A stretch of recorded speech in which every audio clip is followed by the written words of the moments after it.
Le discours rapporté. Dans ce diaporama, nous allons aborder les notions du discours rapporté, comme discours direct et discours indirect.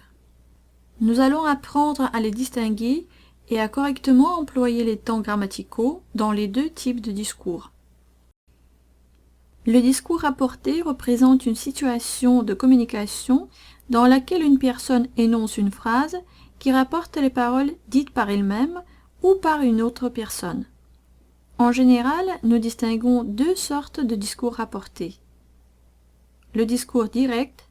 L'enseignante a dit aux enfants « Je vais vous lire une histoire ». Les paroles d'une personne sont rapportées sous la forme d'une citation entre guillemets. Le discours indirect. L'enseignante a dit aux enfants qu'elle allait leur lire une histoire.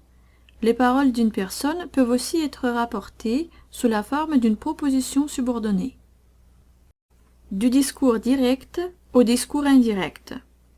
Comparons deux passages suivants. Discours direct. La semaine dernière, la célèbre actrice Chloé Dubois a déclaré à la télévision « Je suis très fière du César que j'ai reçu hier, mais j'ai décidé de faire une pause dans ma carrière d'actrice. La semaine prochaine, je partirai me reposer dans une île de la Méditerranée et j'écrirai un livre sur le monde du cinéma. » Et le discours indirect. La semaine dernière, la célèbre actrice Chloé Dubois a déclaré à la télévision qu'elle était très fière du César qu'elle avait reçu la veille, mais qu'elle avait décidé de faire une pause dans sa carrière d'actrice. Elle a ajouté que la semaine suivante, elle partirait se reposer dans une île de la Méditerranée et qu'elle écrirait un livre sur le monde du cinéma. Le passage du discours direct au discours indirect entraîne divers changements.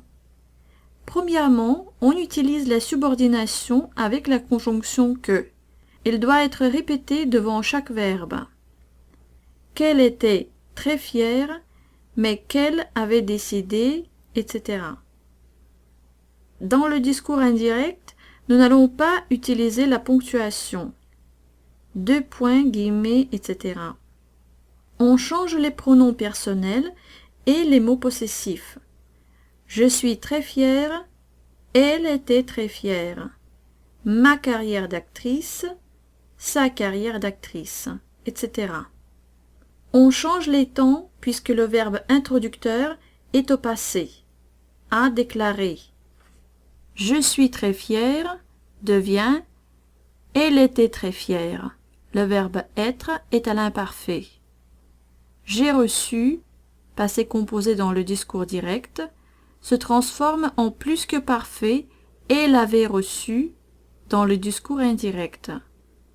Je partirai, elle partirait. Le futur simple devient le futur dans le passé. On modifie aussi les expressions de temps. Hier devient la veille. La semaine prochaine devient la semaine suivante.